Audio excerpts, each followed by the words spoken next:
नमस्कार दोस्तों, कैसे हो आप लोग। आज मैं फिर से थर्ड चैप्टर में 10th स्टैंडर्ड का शुरू कर रहा हूँ। इससे पहले मैंने 2 चैप्टर्स कंप्लीट कर दिए हैं, आप लोग देख सकते हैं। आज मैं थर्ड चैप्टर से स्टार्ट कर रहा हूँ। ठीक है, मैंने ऑलरेडी 2 चैप्टर्स कंप्लीट कर दिया। थर्ड चैप्टर हम लोग को पढ़ना है। आज मैं पूरा 10th स्टैंडर्ड कंप्लीट कर दूंगा। तो 10th स्टैंडर्ड में आपको थर्ड चैप्टर्स पढ़ना है जो काफ़ी इम्पोर्टेंट है। चैप्टर्स का नाम है money.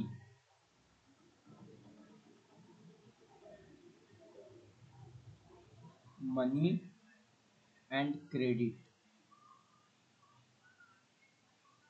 Credit credit money and credit. Money and credit में हिंदी में हम इसको लिख सकते हैं मुद्रा। मुद्रा और ऋण। मुद्रा और ऋण, ये है।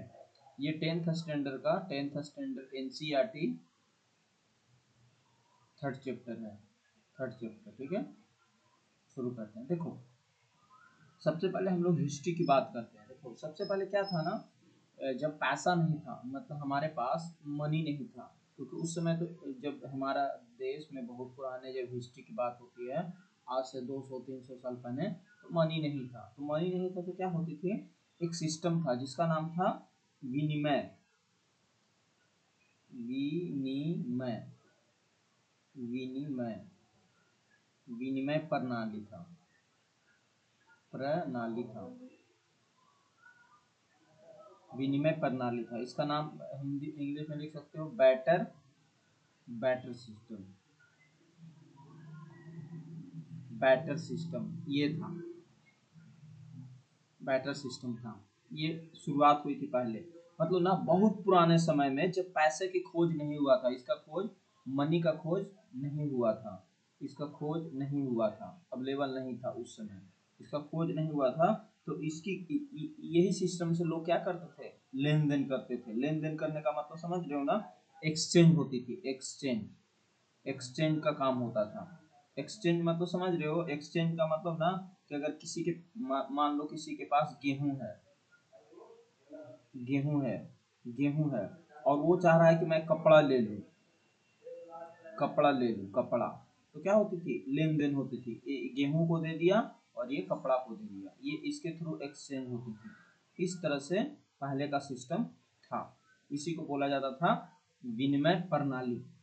मतलब बहुत पुराने समय में जब पैसे की खोज नहीं हुआ था, तब लोग एक दूसरे को एक्सचेंज करते थे। अगर किसी के पास गेहूं था, मान लो किसी के पास गेहूं था और वो कपड़ा चाहिए तो कपड़ा ले लिया। अगर किसी के पास कपड़ा था, गेहूं चाहिए तो कपड़ा ले लिया। तो इस तरह से क्या होती थी ना, एक्सचेंज होता था।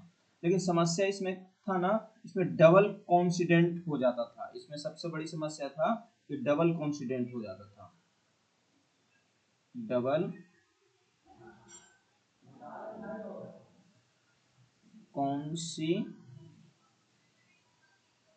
हो जाता था। मतलब ना, डबल कॉन्सिडेंट का मतलब ना, दोहरी इच्छाओं का मेल हो जाता था। दोहरी दोहरी इच्छाओं का मेल हो जाता था। समझ रहे हो, दोहरी इच्छाओं का मेल हो जाता था। तो सबसे बड़ी समस्या ये थी। देखो, फिर से, सबसे पहले पैसा का खोज नहीं हुआ था। पहले पैसा का खोज नहीं हुआ था। पैसा का खोज नहीं हुआ था, उस समय पैसे की खोज नहीं था। तो एक सिस्टम था जिसका नाम था बटर सिस्टम। बटर सिस्टम से क्या होती थी, एक्सचेंज किया जाता था। कोई अगर गेहूं लिया तो गेहूं से कपड़ा ले लेता था, कपड़ा से गेहूं ले लेता था। जरूरी नहीं ये था, और कुछ भी जो भी उनको इच्छा के अनुसार होता था, लेते थे। सबसे पहले बात थी ना कि डबल कॉन्सिडेंट हो जाता था, दोहरी इच्छाओं की मेल हो जाता था। और ये हर सिस्टम में पॉसिबल नहीं था, मतलब हर वस्तु पे ये पॉसिबल नहीं था। हर वस्तु में ये पॉसिबल नहीं था, बहुत प्रॉब्लम होती थी। बहुत प्रॉब्लम होती थी, और दोनों का जो वैल्यू होना चाहिए वो मैच नहीं कर पाता था। दोनों का वैल्यू जो है वो मैच नहीं कर पाता था। सबसे बड़ा समस्या ये था। समझ रहे हो आप, समझ में आ रहा है। हाँ, तो यहीं से शुरू हुआ मुद्रा का विकास। यहाँ से शुरू हुआ मनी। मनी का मतलब शुरुआत हुआ। तो ये समझ में आ गया। क्या था, विनिमय प्रणाली था, बैटर सिस्टम था। उसमें क्या था ना, एक्सचेंज किया जाता था। आगे चलते हैं।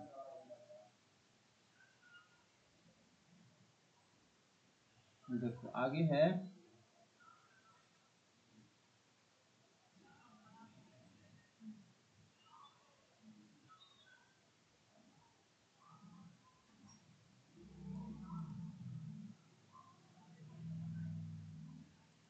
देखो आगे है, इवोल्यूशन आया किसका, मनी का।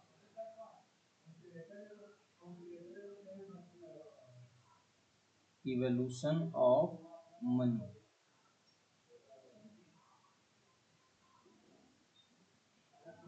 इवोल्यूशन ऑफ मनी, मनी का क्या हुआ, मुद्रा का विकास हुआ। मुद्रा का विकास हुआ। अब मुद्रा का जब विकास होगा तो क्या होगा, किसी भी चीज को खरीदने में बेचने में बहुत आसान हो गया, हर चीज आसान कर दिया गया। समझ रहे हो ना, मुद्रा का धीरे धीरे विकास हुआ, वस्तु मुद्रा से धीरे धीरे वस्तु मुद्रा का प्रयोग होने लगा। उसमें भी देखो बहुत सारे मुद्रा होती थी। पहला था वस्तु मुद्रा, वस्तु मुद्रा था। टाइप्स ऑफ मुद्रा में भी आते थे, वस्तु मुद्रा जिसको हम बोल सकते हैं कॉमे कॉमेडी मुद्रा। मुद्रा पता है इसमें क्या आती थी, कॉमेडी मुद्रा में जो आती थी, जैसे अनाज, अनाज, नमक, धातु, ये सब आते थे। ठीक है, फिर आया वस्तु मुद्रा आया, फिर आया मेटल मुद्रा। मेटल मुद्रा, मेटल मुद्रा में पता है क्या था आपको, मेटल मुद्रा में सोना, देखते सोना, पहले सोना और चांदी चलती थी। सोना, चांदी, चांदी और तांबा का मुद्रा आया, ये चला। फिर उसके बाद आया paper money. Paper money, money paper money आया। पेपर मनी आया जो कौन, गवर्नमेंट, गवर्नमेंट प्लस आरबीआई जारी करने लगी। ये गवर्नमेंट क्या थी, 1 रुपया वाला नोट जारी करने लगा। 1 रुपया का सिक्का हो या नोट हो, गवर्नमेंट जारी करती थी। और अदर जितने भी करेंसी या नोट्स थे वो आरबीआई जारी करता था। ठीक है, इस तरह से हुआ। फिर क्या हुआ, प्लास्टिक एंड डिजिटल मनी आया।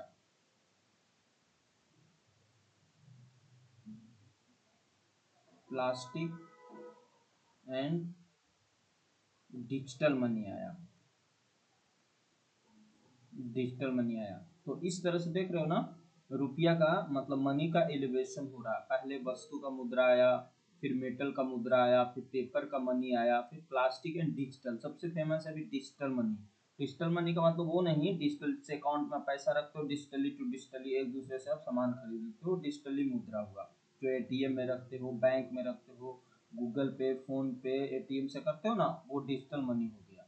तो इस तरह से आप देख रहे हो कि मुद्रा का रिवॉल्यूशन होना शुरू हो गया। यहाँ तक क्लियर, समझ में आया यहाँ तक। आगे चलते हैं। तो एक तरह से मानो ना, तो अभी आप देखोगे ना, पेपर मनी सबसे ज्यादा फेमस है। जो कागज का मुद्रा है ना, वो सबसे ज्यादा फेमस है, यहीं से शुरू हो गया। ठीक है, आगे चलते हैं।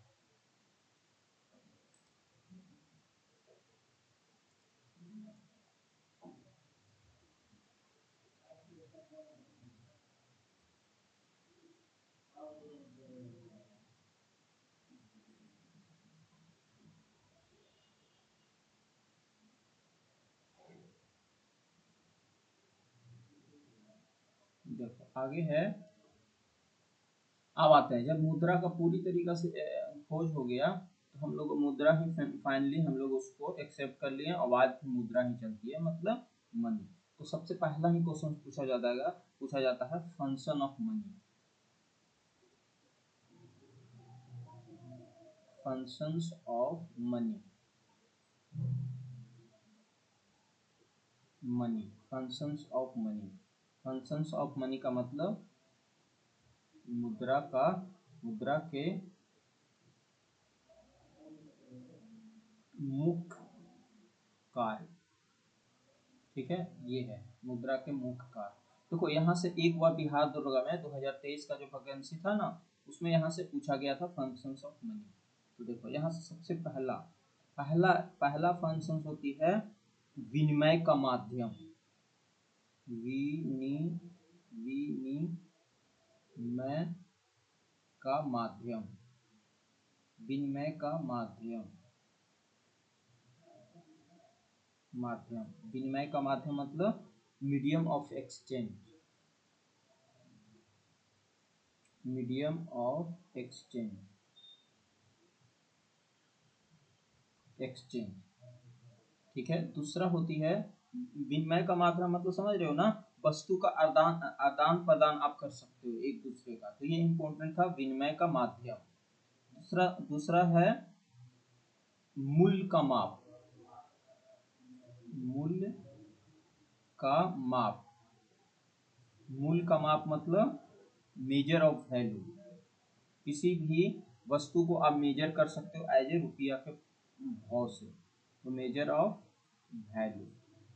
ये दो इंपॉर्टेंट था। देखो यही दोनों ऑप्शंस में दिया था, पूछा गया था ना कि मुद्रा का मुख्य कार्य क्या है, तो यही मुख्य कार्य होती है, विनिमय का माध्यम होना चाहिए और मूल्य का मापन होना चाहिए, मीडियम ऑफ एक्सचेंज होना चाहिए और मेजर ऑफ वैल्यू होना चाहिए। तीसरा तीसरा है भविष्य के लिए भंडार, भविष्य के लिए भंडार, भंडार कर सकते हो मतलब ना आप कैश के तौर पे पैसा रख सकते हो, बैंक में रख सकते हो पैसा, देखते हो ना बचा बचा का जो सेविंग होती है वो अकाउंट में रखा जाता है, तो उसका आप भविष्य में आप यूज कर सकते हो। Store, store of value, store of value. ठीक है, और सबसे इम्पोर्टेंट है चौथा,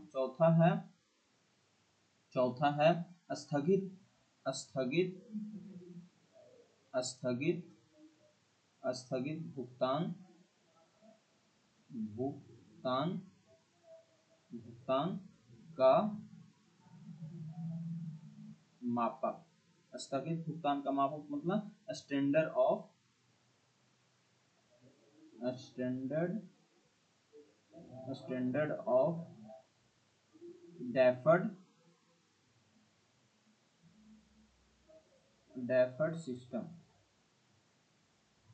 इसका मतलब समझ रहे हो ना, यानी उधार लेकर बाद में लौटाना आसान हो गया। आप उधार ले लो पैसा, उधार ले लो, जैसे लोन लेते हो ना, लोन, लोन लेते हो ना, तो लोन लेते हो तो क्या होती है, वो पैसा दे दिया जाता है, बाद में कुछ को देते हो, तो ये भी है। तो ये फंक्शंस ऑफ मनी का मेन काम है। पहला मेन काम है विनिमय का माध्यम होना चाहिए, दूसरा मूल्य का माप होना चाहिए, मीडियम ऑफ एक्सचेंज होना चाहिए, मेजर, मेजर ऑफ वैल्यू होना चाहिए, स्टोरेज ऑफ वैल्यू होना चाहिए, स्टोर, स्टोर ऑफ वैल्यू होना चाहिए, और तीसरा है स्टैंडर्ड ऑफ डिफरेंट सिस्टम, मतलब ना पैसा लो अभी बाद में किसी को दो, जैसे लोन लेते हो तो लोन में बैंक पहले पैसा देती है और फिर टाइम टू टाइम आप उसको चुकाते रहते हो। तो ये है बहुत इंपॉर्टेंट है, यहाँ से दरोगा में पूछा गया था, बिहार दरोगा में यहाँ से क्वेश्चंस पूछे गए थे। एक क्वेश्चन था, ये था functions of money, functions of money का मुख्य कार्य क्या है, यही दम सीधा कॉपी पेस्ट कर दिया था। मुख्य कार्य क्या है, ऑप्शन में दिया था विनिमय का माध्यम और मूल्य का माप। यहाँ पे क्लियर है। फिर हम लोग इसको और ध्यान रख सकते हैं, स्टोर ऑफ वैल्यू और स्टैंडर्ड ऑफ डिफरेंट सिस्टम, चार इंपॉर्टेंट इसका फंक्शन होता है। क्लियर, विनिमय का माध्यम, मूल का माप, भविष्य के लिए भंडार, स्थगित भुगतान का माप मतलब medium of exchange, measure of value, store of value, standard of different system. ठीक है, यहाँ तक क्लियर, आगे चलते हैं।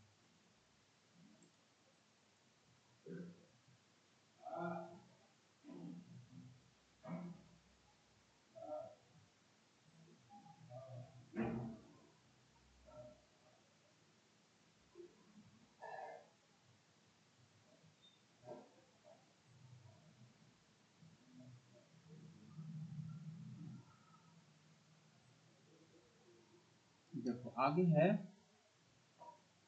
देखो अभी अगर आप देखोगे ना तो मॉडर्न फॉर्म ऑफ मनी क्या है, मतलब आज के युग का अगर आप मनी को देखते हो तो किस तरह से देखोगे।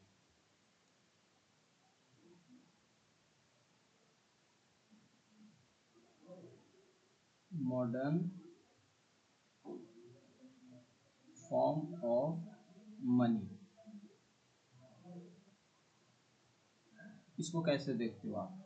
मॉडर्न फॉर्म ऑफ मनी को कैसे देखते हो? देखो, जैसे जैसे मुद्रा का आगे डेवलपमेंट हुआ, एवोल्यूशन हुआ, तो देख रहे हो ना, दो तरह का मुद्रा का हो गया। एक तो करेंसी के फॉर्म में शुरू हो गया, करेंसी, हमें करेंसी देखने को मिला।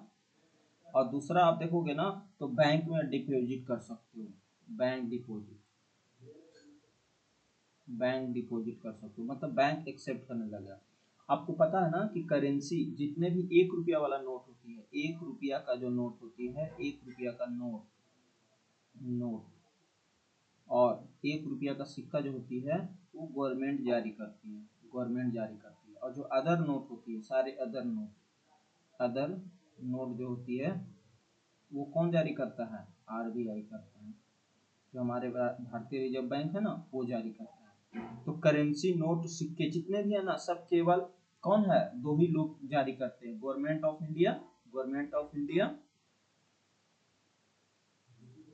ऑफ इंडिया और आरबीआई ही जारी कर सकता है। क्यों? और देखोगे ना तो ये भविष्य में आप देखोगे ना तो सब कुछ होता है, जैसे चेक है, एटीएम कार्ड है, यूपीआई है, सब कुछ आप कर सकते हो, करेंसी के फॉर्म में आप कर सकते हो, आप बैंक में डिपॉजिट कर सकते हो, सब कुछ कर सकते हो। ठीक है, तो ये हो गया हमारा मॉडर्न ऑफ मनी। ठीक है,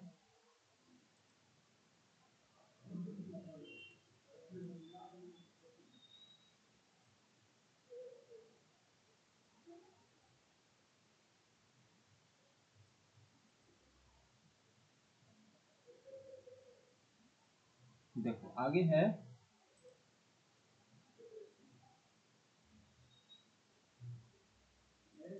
देखो आगे है ऋण, क्रेडिट। क्रेडिट, क्रेडिट क्या है? जिसको हम लोग ऋण बोलते हैं, ऋण। ऋण क्या है? क्रेडिट। क्रेडिट क्या है? क्रेडिट का अर्थ होता है ना कि कोई भी व्यक्ति, मतलब सीधा बोल सकते हो, जब जब कोई व्यक्ति कोई व्यक्ति या संस्था, कोई व्यक्ति या संस्था किसी को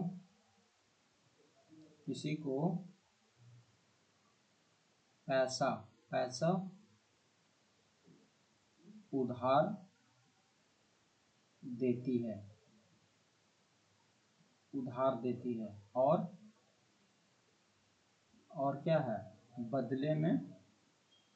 बदले में ब्याज,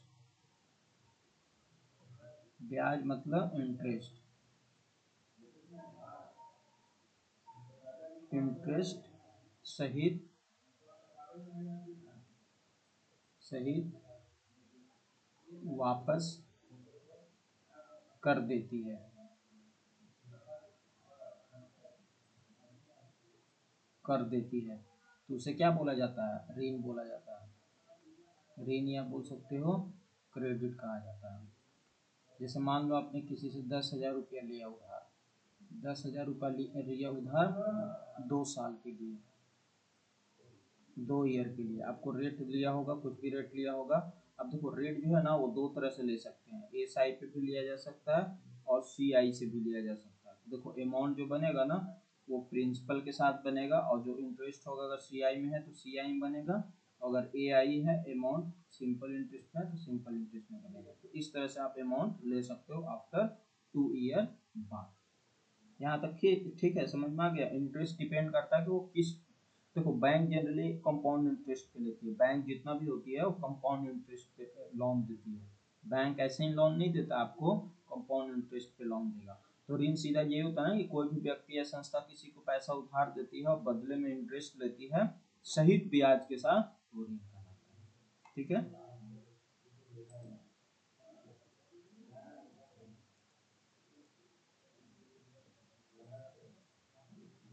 अब देखो ऋण देने का बहुत सारे टर्म एंड कंडीशन होती है, वो बैंक वाले के पास होती है। आप जानते करते हो कि सिविल चेक किया जाता है, सिविल कैसा है आपका, सैलरी मतलब सैलरी कैसा है, परमानेंट नौकरी है, टेम्पोररी है, आप कितना कमाते हो, बहुत सारा वगैरह वगैरह। कोई भी संस्था या बैंक जब लोन देती है ना, तो ये सारे कॉमन क्वेश्चंस आपसे पूछती है, तभी आपको लोन दे सकती है, क्योंकि उसको पता है कि अगर हम दे देंगे लोन और अगर बाद में नहीं चुकाया तो फिर ये डिफॉल्ट हो जाएगा, दिक्कत है, नहीं चुका पाएगा फिर। समझ रहे हो आप? यस। तो देखो शर्तें क्या होती है, जो शर्तें, ये देखो पढ़ने की जरूरत नहीं है शर्तें, ठीक है, यहाँ तक क्लियर होना चाहिए। ऋण की शर्तें क्या होती है, यही शर्तें होती है ना कि जब भी कोई ऋण देती है तो बहुत सारे गारंटी रखती है, जब के तौर पे अगर आपने पैसा नहीं दिया तो वो क्या होती है, क्या होती है, वो लोन नहीं देती है, या लोन देती है अगर बाद में आपने नहीं चुकाया तो उसके पास लीगल कानून, लीगल एक्शंस के तहत आप पैसा, मतलब पैसा उससे ले लेगी। ठीक है, यहाँ तक समझ में आ गया होगा। देखो एक होती है फॉर्मल, एक होती है फॉर्मल क्रेडिट, एक होती है फॉर्मल क्रेडिट और एक होती है informal credit, informal credit, formal credit और इनफॉर्मल क्रेडिट। देखो फॉर्मल क्रेडिट जो होती है ना, वो जनरली ऋण होते हैं जो बैंक या सहकारी समितियों या संगठन से मिलते हैं, जनरली बैंक से बैंक से आपको मिलता है फॉर्मल ऋण, मतलब जो जनरली बैंक से मिलती है। और इसको कौन कंट्रोल करता है, आरबीआई करता है, आरबीआई। ये फॉर्मल ऋण होता है, पूरा रूल और रेगुलेशंस के तहत आपको दिया जाता है, इसमें पारदर्शिता बहुत अच्छी होती है।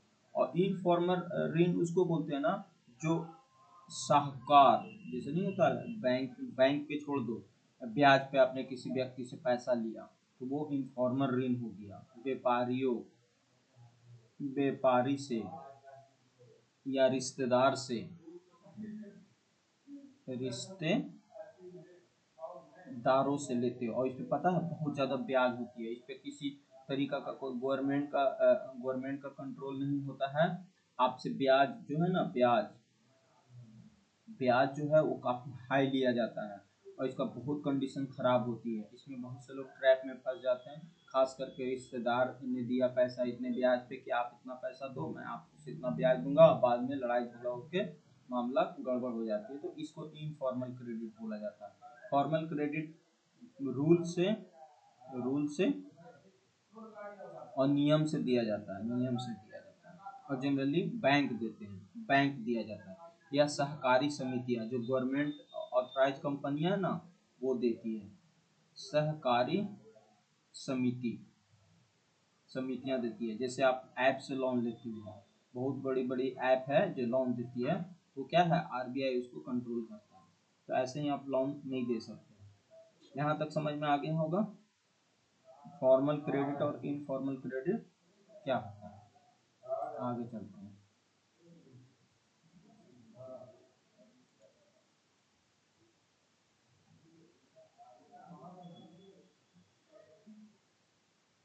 देखो ये सब एनसीईआरटी में पढ़ना है, और एनसीईआरटी से ही क्वेश्चन पूछा जाएगा बिहार दरोगा में, फालतू चीज नहीं पढ़ना है। पढ़ोगे तो पढ़ सकते हो अगर आपके पास टाइम है, घटना चक, कौन सा चक, पढ़ो, क्योंकि उतना नीड ही नहीं है भाई उसे पढ़ने का। जो पढ़ा है ना कम समय में बहुत अच्छा, उसका एग्जाम से निकलेगा, विश्वास नहीं तो एग्जाम में आप देखना। अब आती है, देखो सारा काम तो हो गया, अब आती है role of bank, role of bank. देखो रोल ऑफ बैंक, बैंक में सबसे पहला कौन सा बैंक आता है, आरबीआई, आरबीआई जिसको हम लोग सेंट्रल बैंक कहते हैं, सेंट्रल बैंक कहते हैं, या बैंकों का बैंक कह सकते हैं। और आरबीआई क्या करती है ना, इंडिया में जितने सारे बैंक हैं, जैसे एसबीआई है, पीएनबी है, बीओबी है, बैंक ऑफ बड़ौदा है, एचडीएफसी है, फिर हो गया ICICI बैंक है, सब बैंक है, जितने सारे बैंक है ना, वो इसको क्या करती है, कंट्रोल करती है। तो आप देखोगे ना, तो बैंक का रोल रोल का क्या काम है, बैंक का रोल रोल क्या काम है, अगर आपसे पूछा जाएगा, देखो ये तो सेंट्रल बैंक है, ये सेंट्रल बैंक है, ये क्या करती है बैंक, देखो समझना, ये बैंक है ना, वो लोन नहीं देती है, आम पब्लिक को लोन नहीं देती है, पब्लिक को लोन नहीं देती है, इसको सेंट्रल बैंक बोलते हैं। ये लोन इसको देती है, सारे बैंक को। ये जो बैंक है ना, ये इसको बोला जाता है कॉमर्शियल बैंक, ये है हमारा कॉमर्शियल बैंक। और ये क्या करता है, इसका मुख्य कार्य क्या है, ये भी देखो पूछा गया था बिहार दरोगा में, मुख्य कार्य क्या है, मुख्य कार्य पता है क्या है, ये पैसा को जमा करवाना, पैसा को जमा लेगा और ऋण देगा, यही सबसे ज्यादा इसका काम होती है आम पब्लिक के लिए। आप पैसा जमा करो, ऋण लो, पैसा जमा करो, ऋण लो, और क्या करता है बैंक, और कुछ नहीं करता, यही करता है। इसीलिए आधुनिक बैंक व्यवस्था में देखोगे ना, पैसा जमा करो और उसी पैसा से आप लोन लो, पैसा जमा करो लोन लो, अगर आपका क्रेडिट अच्छा है तो लोन मिल जाएगा, लोन लो जमा करो, लोन लो जमा करो। ये क्या है, ये सारे कॉमर्शियल बैंक है, SBI, ICICI, PNB, bank of Baroda, HDFC, इसका मुख्य कार्य यही है।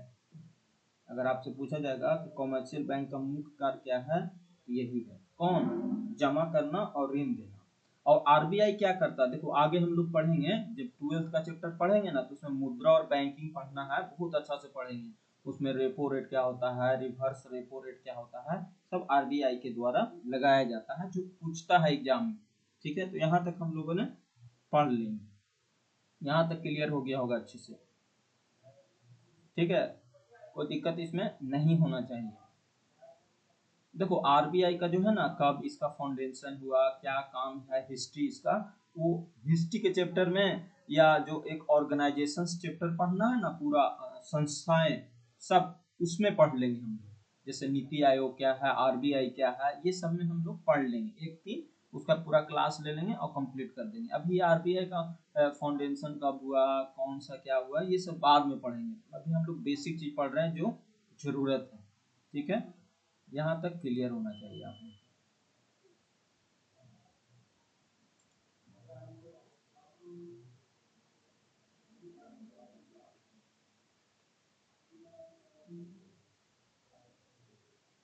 देखो मैं क्या बोलते हैं, ज्योग्राफी ज्योग्राफी कर रहा हूँ, मैं इकोनॉमिक्स को 10 दिन के अंदर मैं पूरा कंप्लीट कर दूंगा। देखो आगे है, यहाँ तक क्लियर हो गया।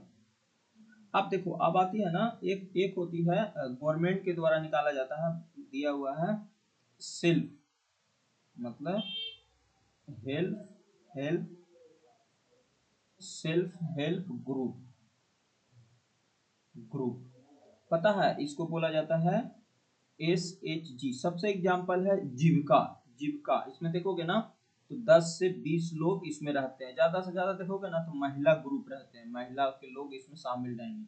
इसका क्या काम है, पैसा जमा करेंगे और लेन देन करते हैं। इससे क्या होती है ना, महिलाएं आत्मनिर्भर होती है। सबसे ज्यादा एग्जाम्पल आप देखोगे ना, तो जीविका दीदी, जीविका दीदी, जीविका दीदी इसका एग्जाम्पल आप दे सकते हो, ये सबसे इम्पोर्टेंट है, समझ रहे हो ना। मतलब SG का सबसे बड़ा काम है गरीबों को शाहपुरों से छुटकारा पाना और आत्मनिर्भर बनना, क्योंकि ये क्या होती है ना, ये जो ग्रुप होती है ना, इसमें गवर्नमेंट कंट्रोल करती है, गवर्नमेंट का देख रेख होता है, इसमें गवर्नमेंट जो होती है ना, वो देख रेख करती है इसका। यहाँ पे लीगल किसी भी मतलब इलीगल किसी भी तरीका का नहीं कर सकते हो आप, गवर्नमेंट के दायरे में रह के सारा काम करना होता है, मतलब आपको नियम नियम के दायरे में रह के आपको सारे काम करने होते हैं। देखते हो ना, बिहार में जो जीविका दीदी चल रही है, उसका पूरा संरक्षण गवर्नमेंट करती है, बिहार सरकार करती है। ठीक है, यहाँ तक क्लियर हो गया होगा अच्छे से, बहुत अच्छा से क्लियर हो गया होगा, यहाँ तक क्लियर है, यहाँ तक क्लियर होना चाहिए अच्छे से, कोई दिक्कत नहीं होना चाहिए, समझ में आया।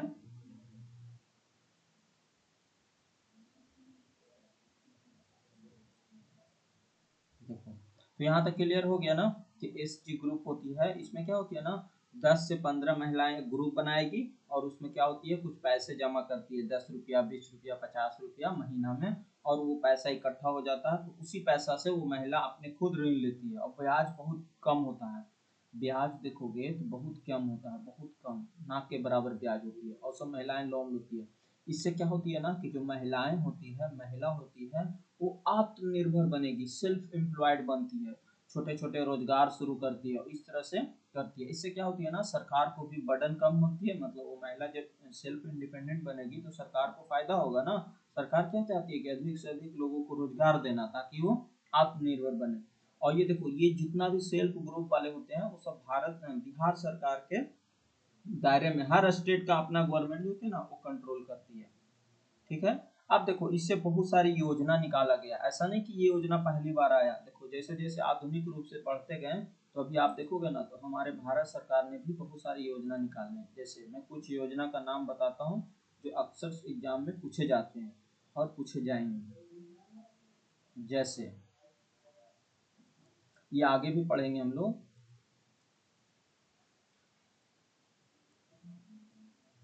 देखो ये जो चैप्टर है ना, 9th स्टैंडर्ड का, सॉरी 10th का, तो 10th को तो डीप में नहीं पढ़ना है। लेकिन डीप में नहीं पढ़ना तो बेसिक क्वेश्चंस भी पूछे जाते हैं ना इकोनॉमिक्स में। अगर हार्ड पढ़ लिया, बेसिक पढ़ा है तो देखो, जैसे योजना की बात करें तो एक योजना आपने बहुत सुना होगा, प्रधानमंत्री प्रधानमंत्री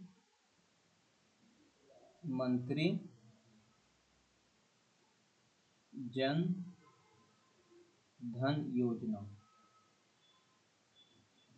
योजना पता है कब शुरू हुआ था? ये हुआ था 2014 में। इसमें क्या था आपको पता है ना, कि प्रधानमंत्री जन धन योजना था, वो क्या था, हर व्यक्ति को बैंकिंग से जोड़ना था। हर व्यक्ति को बैंकिंग से जोड़ना था, जोड़ना था। ठीक है, मतलब हर हर नागरिक के अकाउंट होना चाहिए, अकाउंट होना चाहिए। देखो तो ना, बहुत बड़े लार्ज स्केल में अमाउंट खुलाया गया था, बैंक अकाउंट खुलाया गया था, ताकि कोई भी व्यक्ति क्या हो ना, बैंक से अवेयर हो और उसके पास अकाउंट हो। इसकी क्या था, कंडीशंस था कि प्रत्येक व्यक्ति को जीरो बैलेंस पे अकाउंट खुलाना, और बहुत सारे लोगों ने खुलवाया था।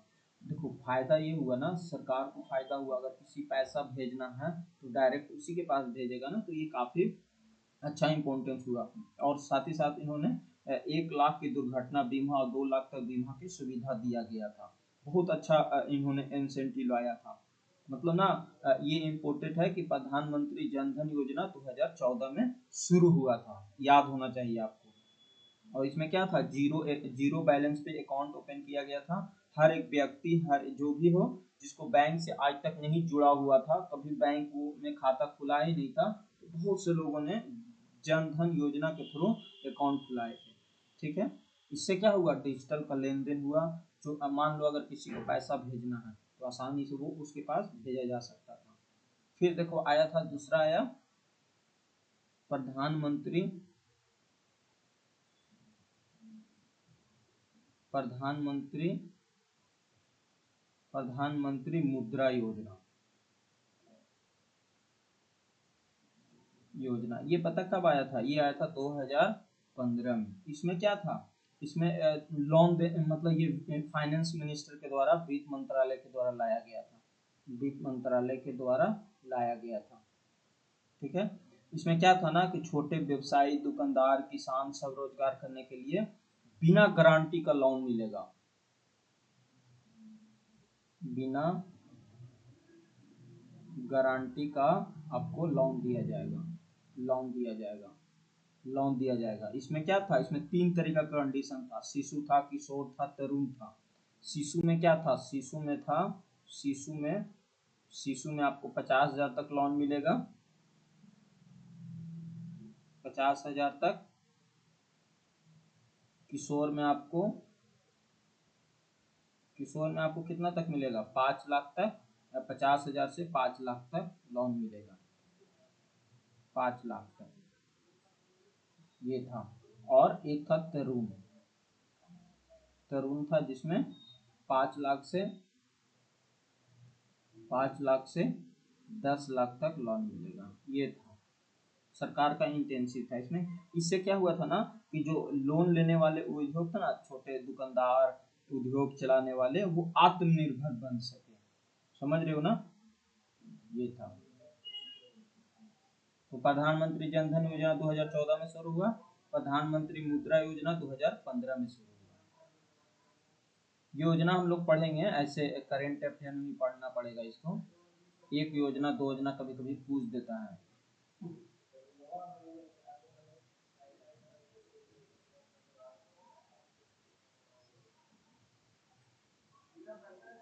देखो इसलिए पढ़ रहे ना कि एनसीईआरटी में दिया हुआ है, एनसीईआरटी के प्रेफरेंस में हम पढ़ रहे हैं। ठीक है, देखो आगे है डिजिटल इंडिया अभियान।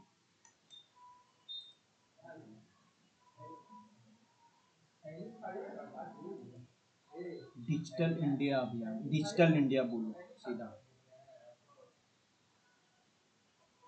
Digital India. डिजिटल इंडिया का शुरुआत पता है 2015 में शुरू हुआ था। 2015 में शुरू हुआ। इसमें पता है ये कौन शुरू किया था? ये इलेक्ट्रॉनिक्स एंड सूचना प्रौद्योगिकी मंत्रालय शुरू किया था। इसमें क्या था, ज्यादा से ज्यादा कैशलेस होना चाहिए, पेपरलेस अर्थव्यवस्था। कैश कैशलेस कैशलेस और पेपर पेपर लेस अर्थव्यवस्था होना चाहिए, अर्थव्यवस्था होना चाहिए, ये था। ठीक है, तो ये सब हम लोगों ने पढ़ लिया। मतलब ना ये मेन मेन इम्पोर्टेंट जो चीज था वो हम लोगों ने पढ़ लिया। ठीक है, यहाँ तक क्लियर हो गया होगा। बस इतना ही चीज इस चैप्टर्स में पढ़ने था और नहीं कुछ पढ़ना था। ठीक है, यहाँ तक क्लियर हो गया होगा। देखो तो यहाँ से आपसे पूछा जाएगा कि बैलेंस सिस्टम का मुख्य कारण क्या था, तो कॉन्साइडेंट ऑफ व्हाट। मॉडर्न मनी क्या है, करेंसी एंड बैंक डिपॉजिट करना। कोलेट्रल का अर्थ होता है ना कि जैसे आरबीआई में क्या करता है, मुद्रा जारी करना और बैंक प्रणाली को नियंत्रित करना। और मनी के 4 है, विनिमय करना, मूल मापन करना, भंडारण करना और स्थगित करना। तो ये चैप्टर पूरा था भाई जो हम लोगों ने कंप्लीट कर लिया। ठीक है, अच्छे से। धन्यवाद भाई, आपको अच्छा लगा होगा वीडियो तो लाइक कर देना। ये चैप्टर बहुत इंपॉर्टेंट है।